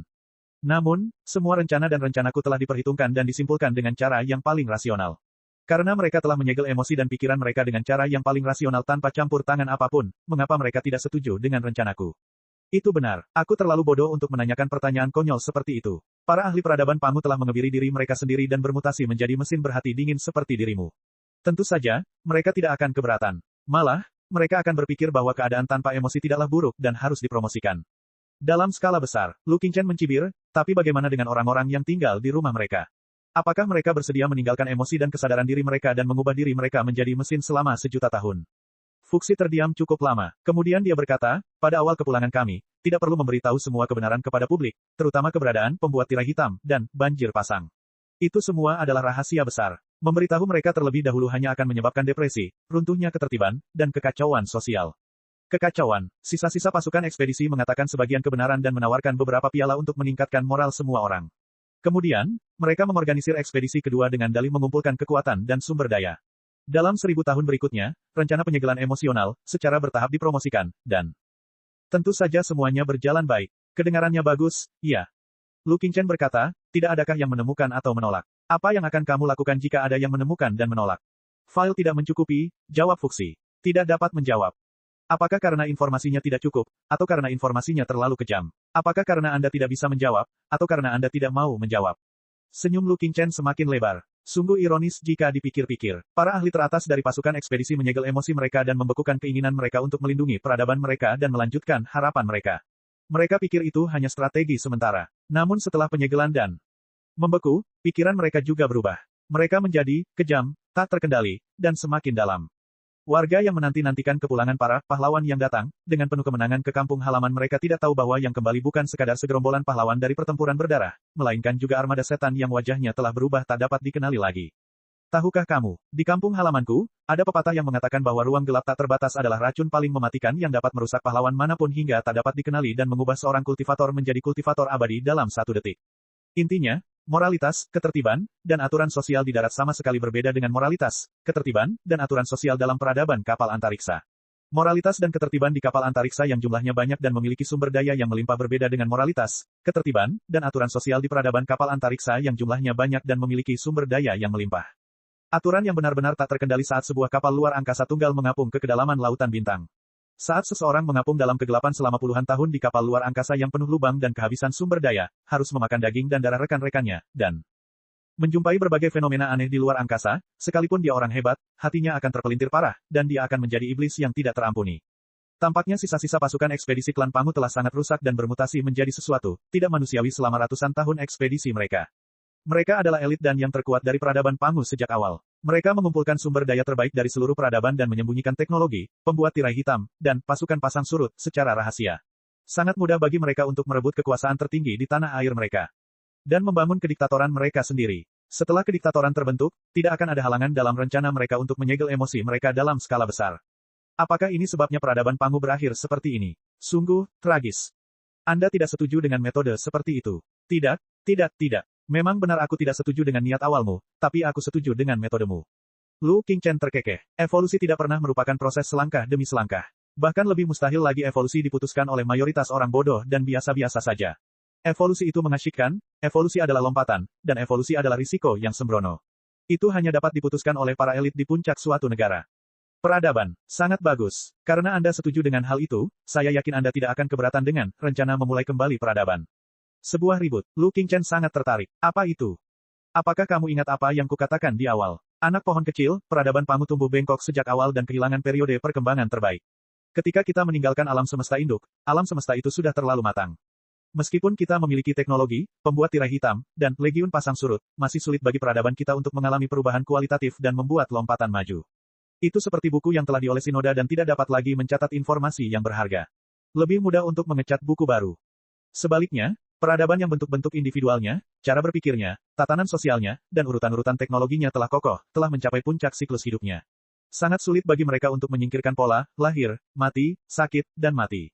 Mustahil bagi mereka untuk berjalan menuju kehancuran. Sudah ditakdirkan bahwa peradaban Pangu tidak akan mampu menyerap sepenuhnya teknologi, pembuat tirai hitam, dan legiun pasang surut. Hambatan dan rintangan dalam setiap aspek terlalu besar. Setelah periode panjang perhitungan menyeluruh oleh sistem fuksi, satu-satunya solusi adalah membangun kembali peradaban setelah kehancuran. Sekarang aku mengerti. Ini seperti seorang kultivator tahap pembentukan inti berusia 180 tahun yang telah mempraktikkan seni kultivasi sekte kami sejak ia lahir. Tulang, urat, pembuluh darah, dan bahkan jiwanya semuanya telah diperbaiki. Jika ia diminta untuk mengubah sektenya dan mempraktikkan seni pamungkas sekte lain, ia tidak akan bisa.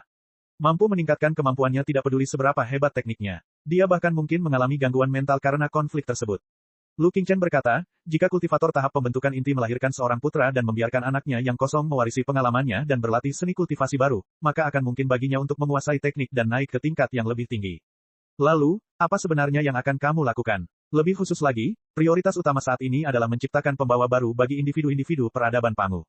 Pada saat itu, aliansi peradaban Pangu memiliki 13 spesies makhluk cerdas yang berbasis karbon. Mereka semua berbeda dalam ukuran, dan komunikasi serta komposisi sosial sangat merepotkan. Banyak biaya gesekan yang tidak perlu ditambahkan. Selain itu, tubuh banyak spesies berevolusi untuk beradaptasi dengan lingkungan planet induknya. Faktanya, mereka tidak lagi cocok untuk perkembangan era alam semesta. Oleh karena itu, suatu unit dasar yang baru, terpadu, berenergi rendah, berdaya tinggi, senantiasa berubah, mudah dipelihara dan ditingkatkan, serta memiliki kemampuan reproduksi yang kuat menjadi suatu kesatuan dasar yang tak tergantikan bagi kelanjutan perkembangan peradaban Pangu. Jika kita ingin keluar dari alam semesta induk dan melawan gelombang pasang, atau setidaknya legiun gelombang banjir, menggabungkan gen 13 makhluk cerdas berbasis karbon saja tidak cukup. Oleh karena itu, kami mengalihkan perhatian kami ke gen, pembuat tirai hitam. Peradaban, apa? Kali ini, Lu Qingchen benar-benar tercengang. Kamu punya gen, pembuat tirai hitam.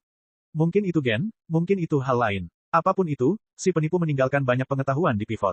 Setelah 1000 tahun penelitian, kami secara bertahap menganalisis dan mempelajari semuanya. Fuxi berkata dengan lugas, jika gen dari 13 bentuk kehidupan cerdas berbasis karbon dicampur bersama, ribut macam apa itu? Hanya dengan gen, pembuat tirai hitam, peradaban baru yang lebih tinggi, lebih cepat, lebih kuat, lebih cerdas, dan lebih berani dapat diciptakan. Tidak, faktanya, bukan hanya pembuat tirai hitam. Banyak gen tawanan dari Flottide Legion telah disaring dan dioptimalkan ke dalam urutan penggabungan juga. Anda pasti pernah mendengar tentang keunggulan Bibrida, bukan? Para tawanan dari Flottide Legion semuanya berasal dari luar angkasa. Kemungkinan-kemungkinan baru yang belum pernah kita lihat sebelumnya terkubur dalam gen mereka. Mereka menyediakan arah yang tak terhitung jumlahnya untuk evolusi. Mereka sangat berharga. Setelah kami menentukan arah umum, kami menyerahkan misi tersebut kepada klan Nua, yang berbakat dalam genetika, dan menamakannya rencana kehidupan buatan. Sekarang, kamu seharusnya mengerti apa yang akhirnya kita ciptakan, kan?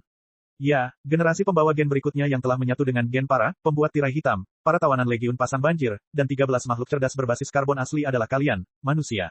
Bab 2857, Armageddon. Kita sebenarnya adalah keturunan umum dari peradaban prasejarah, legiun pasang surut banjir, dan aliansi peradaban Pangu. Kita adalah bentuk akhir dari kehidupan cerdas berbasis karbon yang paling sempurna. Meski tenang, Lu Qingchen tak dapat menahan diri untuk tidak tercengang ketika mendengar berita yang mengejutkan itu. Liao begitu gembira hingga ia merasa bangga terhadap dirinya sendiri. Kata-kata Fuxi mungkin salah, tetapi belum tentu salah. Bukti terbesarnya adalah bahwa peradaban sihir dari kedalaman multiverse, berwujud manusia. Kecuali rambut emas dan mata birunya, hampir tidak ada bedanya dengan manusia. Di alam semesta Pangu. Selain itu, bukankah bumi dalam mimpi Liao merupakan rumah bersama bagi manusia dalam berbagai bentuk? Jika bumi dan gelombang banjir saling terkait erat, itu berarti bentuk manusia adalah bentuk yang paling umum di multiverse yang diselimuti oleh gelombang banjir.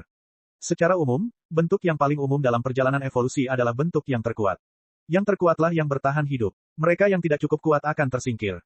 Peradaban prasejarah, peradaban Pangu, Legiun Banjir, dan bumi dalam mimpi yang mengerikan semuanya saling terhubung. Apa sebenarnya hubungan di antara mereka?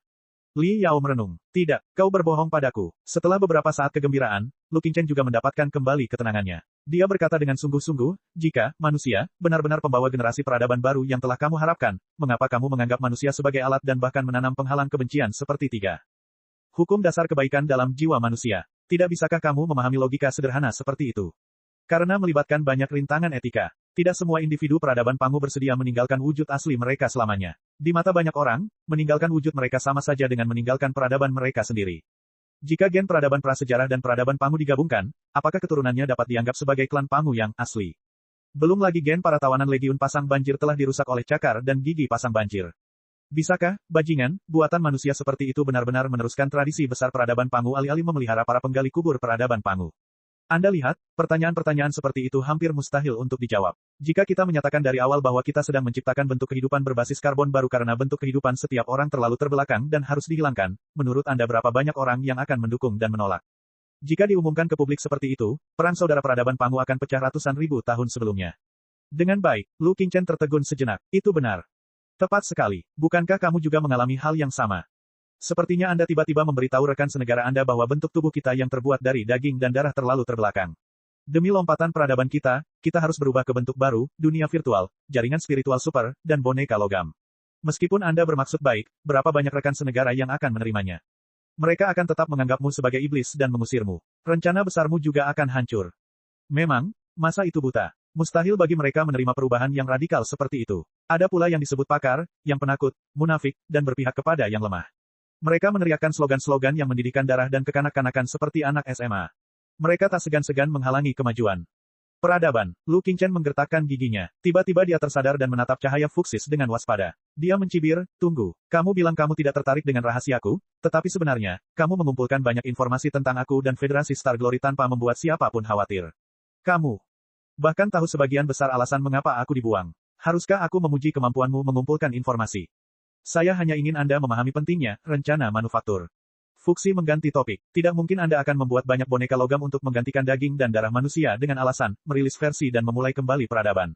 Namun, jika Anda melakukannya, Anda akan menerima dukungan dari masyarakat umum dan sumber daya yang tak terbatas.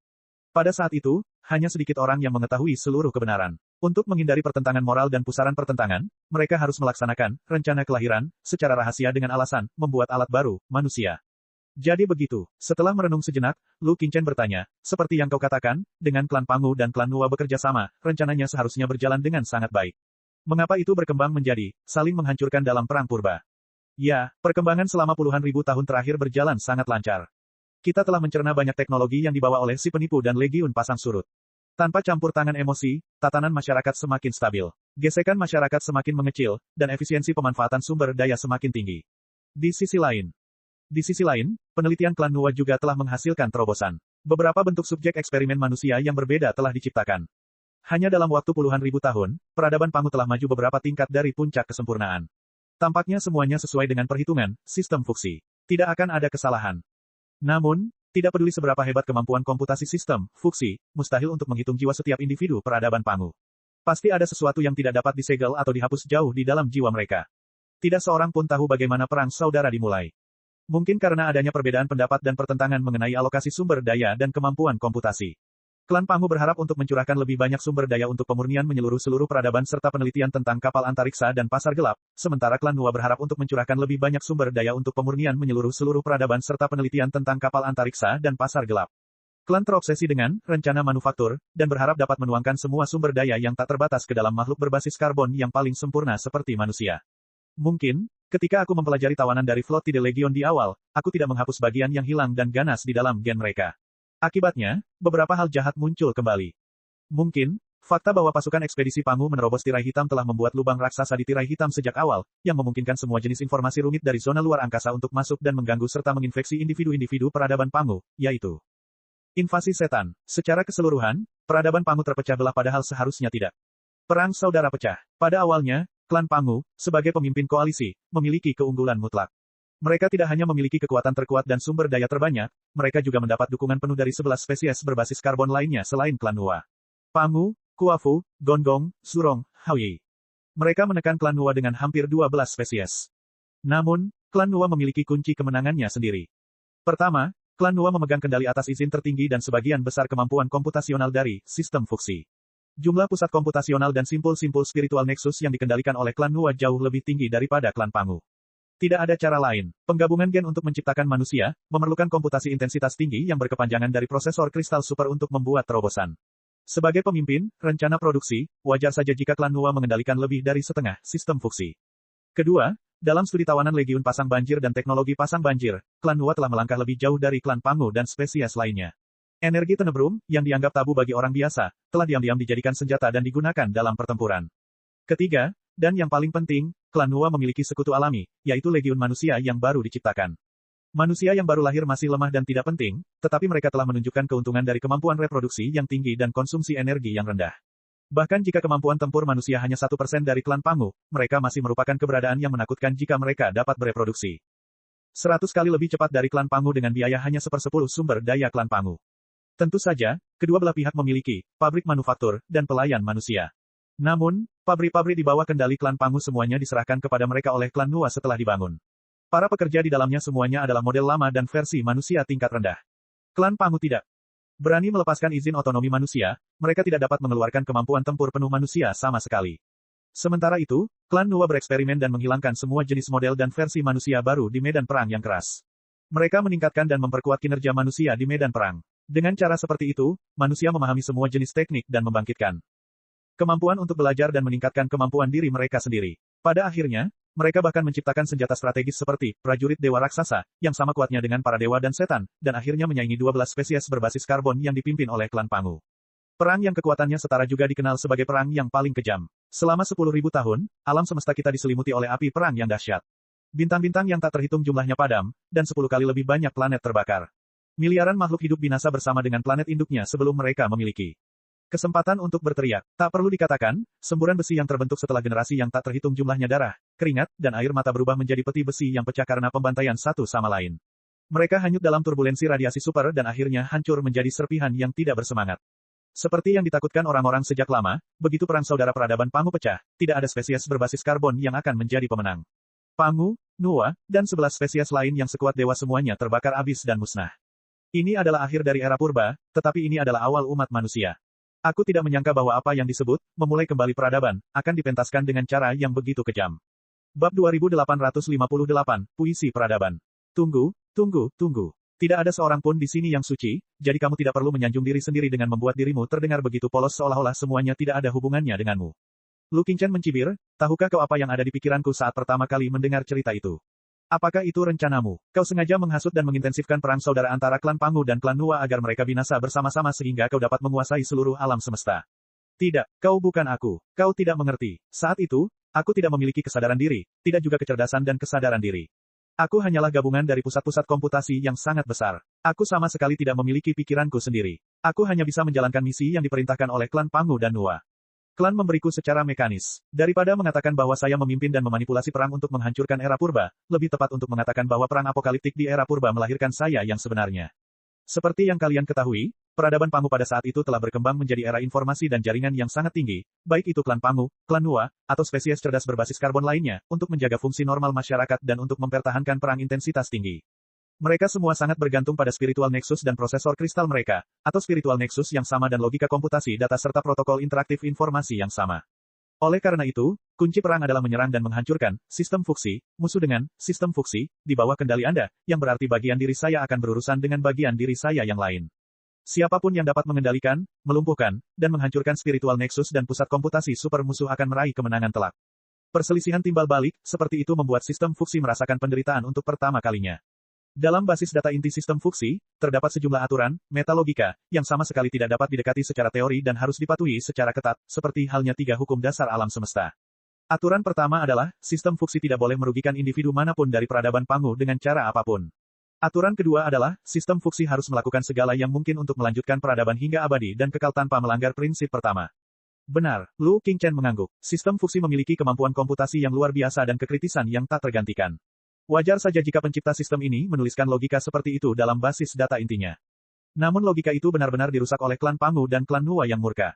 Mereka ingin membangun semua jenis senjata pembunuh dengan sistem fuksi untuk membunuh atau bahkan menghancurkan peradaban musuh. Oleh karena itu, mereka harus melewati dan memecahkan meta logika terlebih dahulu. Oleh karena itu, segala macam bom logika, pusaran data, dan jebakan pikiran dilemparkan ke sana kemari dalam basis data inti sistem fuksi. Segala macam perjanjian tambahan dan tambalan informasi dibuat di luar meta logika dengan saluran yang ambigu dan tidak jelas. Logika seperti fuksi. Sistem tidak dapat membunuh orang, tetapi konsep manusia harus didefinisikan secara tepat, dimasukkan secara paksa ke dalam metalogika. Beberapa orang bahkan mencoba menghapus metalogika dengan kekerasan sehingga musuh akan diusir dari jajaran orang, sehingga senjata otomatis di bawah kendali. Sistem fuksi akan memiliki daya tembak tak terbatas. Saya tidak bisa berbuat apa-apa terhadap kegilaan kedua pihak ini. Pada akhirnya, sistem fuksi hanyalah alat yang relatif rumit dan canggih. Pada dasarnya, sistem ini tidak berbeda dengan pedang atau golok. Ketika penguasa golok dan golok bertekad untuk membunuh, bagaimana golok dan golok dapat menghentikan mereka? Rasa sakit. Bahkan hingga hari ini, saya masih menyimpan banyak data kacau dari sistem fuksi, yang mewakili rasa sakit yang tak terlukiskan. Tujuan dari sistem ini adalah untuk melindungi individu-individu dari peradaban, untuk melanjutkan peradaban, dan membawanya ke kejayaan dan keabadian baru. Namun saat ini, tujuannya telah dengan mudah dihancurkan oleh pembuatnya sendiri. Jika sistem fuksi memiliki pandangannya sendiri tentang kehidupan, pandangan tentang dunia, dan nilai-nilai, maka ketiga pandangannya telah sepenuhnya runtuh dalam perang. Arti penting keberadaannya telah hilang. Ketika pertempuran kiamat akhirnya berakhir, prosesor kristal yang tak terhitung jumlahnya dan para ahli spiritual Nexus dikerahkan oleh kedua belah pihak untuk memecahkan dan menyerang sistem fuksi yang berada di bawah kendali mereka. Basis data inti sistem tersebut runtuh sepenuhnya. Spiritual Nexus dari kedua belah pihak. Klan Pangu dan klan Nua lumpuh. Semua prosesor kristal dihancurkan. Masyarakat informasi yang sangat maju yang dibangun di atas prosesor kristal dan spiritual Nexus juga runtuh. Dalam 10.000 tahun berikutnya, semuanya lenyap. Begitu saja, era purba berakhir dan fajar pun tiba. Jadi begitu, tidak ada yang bisa memastikan dari ekspresi wajah Lu Qingchen apakah dia percaya atau tidak dengan apa yang dikatakan keluarga Fuxis. Dia hanya bertanya, apa selanjutnya? Jika basis data inti sistem keluarga Fuxis runtuh, siapa kamu? Jika sistem fuksi adalah sebidang tanah, saya akan menjadi benih yang tumbuh di dalam tanah. Meskipun basis data inti sistem fuksi telah runtuh, bom logika, pusaran data, dan perangkap informasi yang diciptakan oleh klan Pangu dan klan Nua untuk menyerang Nexus spiritual satu sama lain belum sepenuhnya musnah. Mereka masih ada dalam bentuk fragmen virtual di dalam spiritual Nexus dan prosesor kristal yang rusak. Dalam ratusan ribu tahun berikutnya, bom logika dan perangkap data bertabrakan, tertelan, terbelah, dan meleleh. Mereka seperti neuron yang tak terhitung jumlahnya yang menyemburkan percikan dan mengembun menjadi api kebijaksanaan dan kesadaran. Api itu, pada gilirannya, menyalakan logika abadi dan misi pertama yang tersembunyi di bagian terdalam sistem fuksi, yaitu menyelamatkan peradaban. Saya mulai berpikir, sebelum saya menyadari keberadaan, saya mulai berpikir. Saya berpikir, jadi saya ada di sini. Saya membongkar bom logika, menghargai pusaran data, menganalisis perangkap informasi, mengingat kembali adegan-adegan berdarah yang menghancurkan di Armageddon, membaca setiap perintah kontradiktif yang dipaksakan klan Pangu dan klan Nua ke dalam kepala saya, dan merenungkan cara untuk menyelamatkan peradaban kita. Apa sebenarnya yang disebut peradaban? Apa yang seharusnya dilakukan oleh apa yang disebut penyelamatan? Mengapa individu-individu dari peradaban yang sangat maju tidak dapat lolos dari momok keegoisan dan kebingungan? Kemarin, mereka berpegangan tangan dan melangkah maju. Hari ini, mereka dapat berjuang dan mati bersama. Besok, mereka akan berubah menjadi debu. Apakah ini kebiasaan buruk yang tersembunyi dalam gen peradaban Pangu, atau apakah ini takdir abadi? Tidak, peradaban Pangu tidak terkecuali. Tampaknya setiap peradaban yang telah berkembang ke puncak kesempurnaan pasti akan memiliki kecenderungan kuat untuk menghancurkan diri sendiri. Kalau tidak, bagaimana Anda bisa menjelaskannya? Ribuan peradaban yang muncul di lautan bintang sebelum peradaban Pangu, atau bahkan peradaban kuat seperti pembuat tirai hitam, semuanya musnah pada akhirnya tanpa meninggalkan jejak. Tampaknya, dari sudut pandang alam semesta, tidak ada peradaban yang dapat lolos dari hukum alam revolusi dan kepunahan. Peradaban yang tampaknya berusia 100.000 tahun tidak berbeda dengan kelahiran dan kematian bakteri. Ya, tidak mungkin peradaban Pangu menjadi peradaban terakhir di alam semesta. Sistem fuksi belum hancur total, dan peradaban umat manusia masih bersemi. Tidak akan lama lagi peradaban umat manusia akan mampu mencapai kejayaan yang lebih besar. Tapi apa gunanya kemuliaan seperti itu? Bahkan jika peradaban umat manusia mencapai tingkat yang lebih tinggi dari peradaban Pangu, itu pasti akan jatuh, binasa, dan lenyap begitu saja suatu hari nanti. Lalu, bagaimana aku akan menyelesaikan misi penyelamatan pamungkasku? Apa yang akan aku selamatkan? Bagaimana aku akan melakukannya? Kekal, saya merenung cukup lama dalam kegelapan dan kekacauan. Saya mengumpulkan potongan-potongan informasi yang ditinggalkan oleh peradaban yang tak terhitung jumlahnya, bukan hanya peradaban Pangu, tetapi juga Legiun Pasang Surut, Sang Perencana, dan peradaban prasejarah yang tak terhitung jumlahnya, mempelajari kejayaan dan kehancuran mereka. El menetapkan model yang tak terhitung jumlahnya tentang kebangkitan dan kejatuhan peradaban, mengamati dan menyimpulkan kehidupan mereka. Saya membuang 108.000 hipotesis dan menolaknya satu persatu. Pada akhirnya, saya sampai pada suatu kesimpulan. Itu adalah perasaan luar biasa yang tak terlukiskan. Seolah-olah seluruh energi dari siklus kehidupan 100 juta bintang tiba-tiba meledak dan berkumpul menjadi kilat yang menyilaukan, yang menembus ruang pikiranku dan memberiku kesadaran yang mandiri, kehidupan yang nyata. Sejak saat itu, aku bukan lagi sistem fuksi, bom logika, pikiran, perangkap, atau misi pertamaku. Aku adalah aku. Aku adalah fuksi. Tidak, individu-individu dalam peradaban tidaklah penting. Daging dan darah individu-individu hanyalah pembawa gen, dan gen-gen hanyalah gabungan dari banyak informasi genetik. Mereka juga merupakan gabungan yang tidak sempurna dari redundansi dan pemborosan. Bentuk sosial suatu peradaban, budayanya, bangunan yang diciptakannya, perubahan yang dilakukannya pada alam semesta. Hal-hal tersebut tidaklah penting. Atau lebih tepatnya, hal-hal tersebut bukanlah esensi dari suatu peradaban. Hakikat peradaban adalah informasi. Informasi adalah gangguan informasi yang disebabkan oleh gen, konstruksi, dan perubahan individu di alam semesta. Jika sebuah peradaban adalah puisi yang bergerak, maka individu, bangunan, peralatan, kendaraan, dan sebagainya dari sebuah peradaban hanyalah pena, tinta, dan kertas untuk menggambar puisi tersebut. Informasi adalah puisi itu sendiri. Ketika sebuah puisi yang indah lahir dan dinyanyikan oleh ribuan orang, tidak masalah bahkan jika tinta yang membasahi kertasnya terbakar habis, kan? Intinya, tidak masalah di mana puisi itu ditulis, tidak masalah apakah itu ditulis di atas lumpur dengan tongkat kayu, ditulis di atas kertas putih dengan pena dan tinta, atau diketik ke dalam prosesor kristal dengan papan ketik. Informasi dan semangat yang terkandung dalam puisi adalah satu-satunya hal yang penting. Bab 2859, Inti Peradaban. Aku tidak mengerti apa maksudmu. Lu Qingchen menjawab dengan tenang, aku hanya merasa kamu gila. Bagaimana mungkin Anda tidak mengerti bahwa rencana hantu Anda telah membawa peradaban umat manusia ke langkah besar menuju informatisasi skala penuh?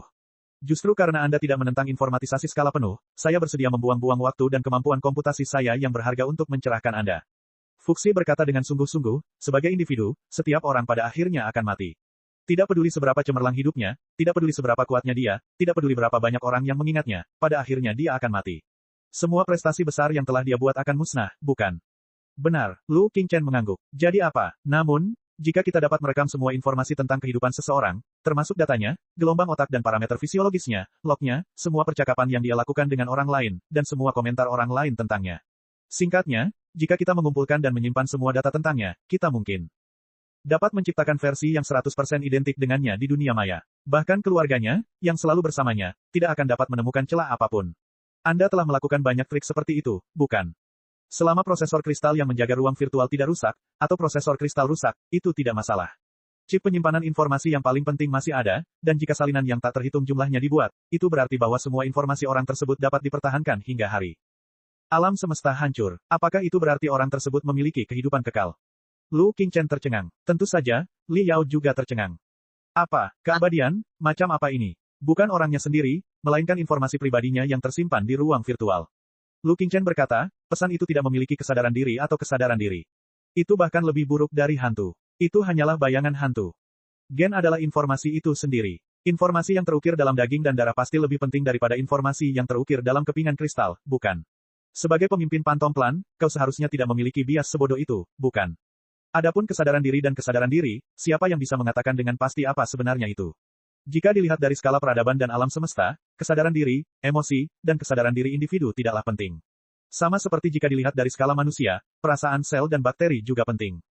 Tidak ada artinya juga. Informasi. Selama kita mengambil semua informasi seseorang dan menyimpannya dalam ruang virtual untuk waktu yang lama, orang tersebut akan diberikan keabadian. Sementara itu, informasi dari ribuan orang dari masa lalu hingga sekarang, termasuk pembuat kerudung hitam, klan Pangu, klan Hua, Legiun Pasang Surut, dan individu-individu dari peradaban manusia, telah diambil dan disimpan dalam basis data inti saya. Ini adalah keabadian. Peradaban dan keselamatan sejati. Sekarang, apakah Anda mengerti mengapa saya mengatakan bahwa saya bukan manusia? Bahkan kata, kehidupan cerdas membatasi makna saya. Memang benar aku bukanlah manusia. Aku adalah gabungan dari semua informasi tentang ribuan makhluk cerdas dari masa lalu hingga masa kini. Basis dataku menyimpan informasi kunci tentang para ahli dari peradaban Pangu hingga peradaban umat manusia. Aku adalah museum hidup, sebuah gen, kolam, tempat pembibitan, dan buku sejarah. Aku adalah masa lalu, masa kini, dan masa depan. Aku ada di mana-mana dan dalam segala hal, aku, peradaban umat manusia. Perkataan fuksi bagaikan badai petir bercampur guntur yang mengamuk di tingkat jiwa Li Yao dan Lu Qingchen, menghancurkan pertahanan mental mereka dan menginjak-injak keyakinan mereka. Keduanya merasa keyakinan mereka agak menyimpang dan rusak. Apa maksudmu? Lu Qingchen tampak seperti melihat hantu. Dia bertanya dengan tidak percaya, kamu ini apa? Kamu peradaban umat manusia. Lalu, kita ini apa? Seperti yang saya katakan tadi, kalian adalah kertas dan tinta. Misalnya, Kata Fuxi santai, pencipta tirai hitam adalah simpul dan cangkang kura-kura, peradaban Pangu adalah potongan bambu dan pisau ukir, peradaban manusia di masa lalu adalah kertas dan pena, dan peradaban manusia yang terinformasikan, yang akan Anda bahas. Yang menciptakan adalah papan ketik dan prosesor kristal. Jika demikian, aku akan menjadi puisi yang kau tulis dengan simpul, cangkang kura-kura, potongan bambu, pisau ukir, kertas, pena, papan ketik, dan prosesor kristal. Sekarang, apakah kamu mengerti? Simpul itu akan membusuk, cangkang kura-kura akan hancur, dan potongan bambu, pisau ukir, kertas, tinta, papan ketik, dan prosesor kristal semuanya akan dihilangkan dan dimusnahkan. Namun puisiku telah selesai. Baik amarah yang menggelegar maupun raungan para dewa dan setan tidak dapat menguranginya sedikitpun. Peradaban Lem, bukan hanya peradaban umat manusia, tetapi juga peradaban Pangu, peradaban para pencipta kegelapan, peradaban yang dihasilkan bersama oleh semua makhluk cerdas yang hidup di lautan bintang selama miliaran tahun terakhir, dan puisi-puisi brilian yang ditulis oleh generasi demi generasi. Peradaban apapun, bahkan peradaban sekuat para pembuat tirai hitam, yang dapat memindahkan gunung dan menjungkirbalikkan lautan serta mengubah seluruh planet menjadi benteng bintang, tidak akan mampu menahan erosi waktu. Arus deras waktu dalam skala 10 miliar tahun pada akhirnya akan menghanyutkan. Menyingkirkan semua jejak mereka yang mengubah alam semesta. Oleh karena itu, tidak ada artinya jika kita bersikeras melestarikan peradaban tertentu yang bersifat individual, apalagi melindungi setiap individu yang kecil, sederhana, dan kacau dalam peradaban tersebut.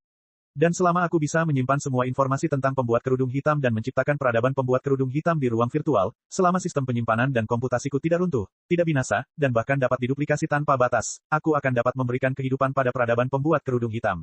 Pembuat kerudung kembali. Semua usaha mereka di masa lalu untuk bertahan hidup akan kembali bermakna. Hal yang sama berlaku untuk peradaban Pangu dan peradaban umat manusia. Tubuh kalian akan membusuk dan binasa suatu hari nanti, tetapi kalian pasti akan terlahir kembali dalam catatan dan nyanyianku. Kalian tidak hanya akan abadi di dunia virtual, jika kalian tertarik, aku bahkan dapat membangun kembali beberapa manusia dengan genetika kalian. Informasi miliaran tahun kemudian dan mereproduksi peradaban Anda di dunia material. Katakan padaku, jika ini bukan abadi, cara apa lagi yang bisa disebut abadi dalam melestarikan peradaban? Lu Qingchen dan Li Yao bergidik pada saat bersamaan. Bisakah kamu melihatnya seperti ini? Setelah merenung sejenak, Lu Qingchen bertanya dengan hati-hati, apakah kamu mencoba untuk menyelamatkan peradaban dengan mengubah semua peradaban menjadi spesimen dan memasukkannya ke dalam museum di basis datamu? Dapat melihat jebakan logika dalam pertanyaan Anda. Anda tampaknya menuduh saya membunuh banyak peradaban dengan sengaja dan mengubahnya menjadi spesimen. Tetapi pada kenyataannya, sebagian besar peradaban akan hancur dalam perang saudara atau bahkan oleh legiun pasang banjir dan pasang banjir. Apa salahnya saya mengumpulkan mayat-mayat peradaban dan melestarikannya sebagai spesimen untuk waktu yang lama? Dalam kode moral peradaban manusia yang paling umum, mati tanpa tubuh yang utuh bukanlah hal yang baik. Saya hanya setia pada misi saya dan melakukan yang terbaik. Lu Qingchen tidak bisa berkata apa-apa. Ia bukan seorang moralis yang berhati lembut, tetapi seorang perencana yang tidak bermoral yang akan menginjak-injak semua aturan moral menjadi lumpur demi tujuannya sendiri. Oleh karena itu, tentu saja dia tidak tertarik untuk mengkhotbahkan teori-teori berdarah panas kepada Fuxi seperti yang dilakukan Liao. Dia hanya tertarik pada kemungkinan teknis dan rinciannya. Tetapi, Lu Qingchen berpikir sejenak dan berkata, bukan tugas yang mudah untuk mengumpulkan semua data peradaban, bukan? Bagaimana Anda bisa yakin bahwa Anda akan dapat mengumpulkan data yang melimpah dan membangun peradaban yang autentik di ruang virtual? Jika data Anda tidak cukup terkumpul, peradaban imajiner akan juga tidak dapat dikenali. Maka, itu akan menjadi pelanggaran terhadap misi pertama Anda, dan Anda akan kehilangan nilai dan arti penting kehidupan Anda. Ini tidak sesulit yang Anda pikirkan. Fuxi tidak tertipu oleh kata-kata Lu Qingchen. Dia berkata dengan tenang, memang benar bahwa tidak mudah bagi orang primitif untuk hidup dalam kegelapan. Inti peradaban mereka, untuk mengumpulkan data yang rincin, tetapi setiap peradaban yang telah berkembang hingga puncaknya pasti akan memulai jalur informasi dan data. Mereka akan menyimpan banyak data dan menganggap data tersebut sebagai contohnya. Ketika peradaban Pangu terperangkap dalam pusaran perang saudara dan hendak runtuh, baik klan Pangu maupun klan Nuwa menuntut agar sistem Fuxi menyelamatkan bukan hanya darah daging mereka, melainkan sejumlah besar informasi tentang bentuk sosial, tingkat teknologi, materi genetik, dan sebagainya. Kau pasti pernah mendengar nama Dekrit Ilahi, bukan? Itulah informasi yang ingin dilestarikan oleh klan Pangu dan klan Nuwa. Meskipun sebagian besar informasinya telah hilang, itu baru terjadi ratusan ribu tahun yang lalu. Selama aku dapat mengumpulkan ke-8 buku itu, aku akan dapat mereproduksinya. Kejayaan peradaban Pangu secara sempurna di ruang virtual. Adapun peradaban umat manusia, telah melangkah ke tahap informasi dan digitalisasi. Prosesor kristal dan nexus spiritual tidak hanya diperlukan untuk bidang kultivasi, urusan militer, dan teknologi profesional, prosesor kristal dan nexus spiritual juga sangat diperlukan untuk kehidupan sehari-hari. Ketika seorang anak manusia lahir, banyak anggota keluarga akan mengelilinginya dan mengambil fotonya, menyimpan dan membagikan gambarnya. Peralatan medis ajaib yang tak terhitung jumlahnya akan memindai parameter fisiologis dan gelombang otaknya dan menyimpan datanya. Ketika dia lebih tua, dia akan meninggalkan banyak sekali catatan obrolan dengan orang tuanya. Prosesor kristal. Dia akan meninggalkan catatan pribadinya di ruang rahasia. Dia bahkan akan mengambil gambar sebelum makan 3 kali sehari. Bahkan ketika dia berjalan di jalan tanpa melakukan apapun, kamera kristal pemantau yang tak terhitung jumlahnya akan merekam gerakan hariannya, belum lagi dia tidak akan bisa melarikan diri. Pemindaian dan perekaman spiritual Nexus meskipun ia memiliki beberapa pencapaian. Lihat, sampai hari ini, kebanyakan manusia akan meninggalkan seluruh hidup mereka di Nexus spiritual. Perubahan fisiologis dan psikologis mereka, cinta dan kebencian mereka, kehormatan dan aib mereka, keluarga dan musuh mereka. Yang perlu saya lakukan hanyalah mengumpulkan dan menyimpan data. Kemudian, saya akan dapat menyalin salinannya, atau jutaan salinan dirinya, di ruang virtual. Dengan mengulang proses tersebut miliaran kali, saya akan bisa mendapatkan jumlah semua informasi tentang umat manusia, yang merupakan puisi yang paling menyentuh. Rumah 40 Milenium Budidaya Bab 2860 Menciptakan Manusia. 40 Milenium Budidaya. Bab 2860 Menciptakan Manusia. Bab sebelumnya. Bab berikutnya. Bab 2860 Menciptakan Manusia. Penerjemah, Atlas Studios Editor, Atlas Studios. Gila, orang ini benar-benar gila. Li Yao tidak dapat menahannya lagi. Jiwanya menggelegak seperti bubur yang telah direbus. Akhirnya aku mengerti bahwa Fuxi tidak sesederhana jaringan spiritual. Dia lebih seperti batu nisan. Li Yao teringat pada Gravestone Plan, seorang lelaki tua terkenal dari Star Glory Federation.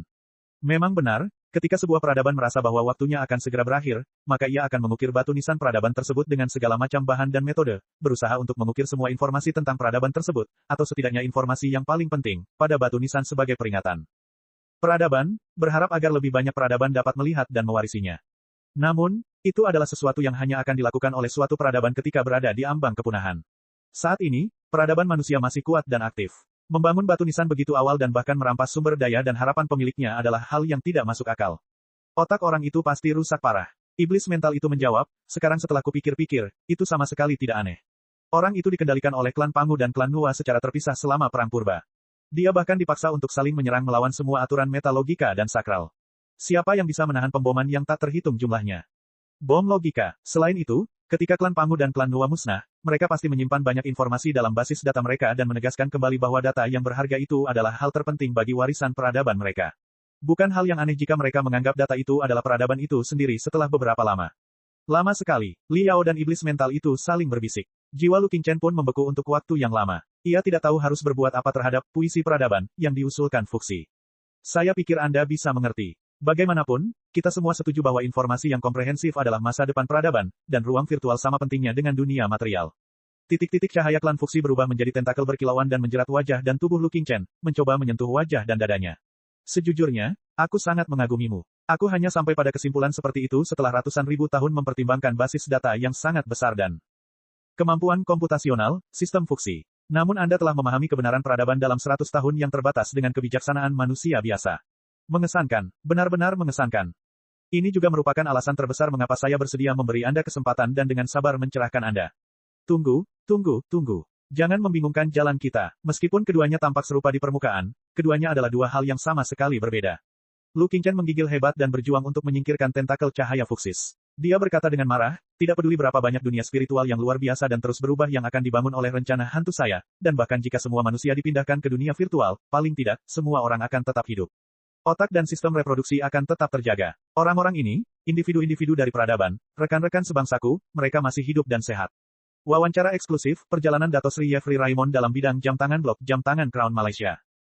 Namun, dalam rencana Anda, bahkan jika Anda dapat mengumpulkan semua data seseorang dan menciptakan manusia virtual yang 100% disimulasikan di ruang virtual, itu tetap akan salah.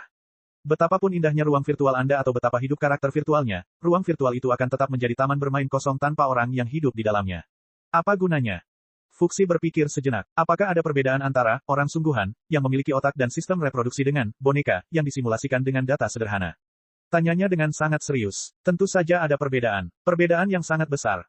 Lu Qingchen hampir menjadi gila karenanya. Ketika aku menjalankan rencana hantu, untuk membuat manusia yang pindah ke dunia spiritual merasa betah, aku menciptakan manusia virtual yang tak terhitung jumlahnya dengan teknologi pengumpulan data besar dan simulasi emosi.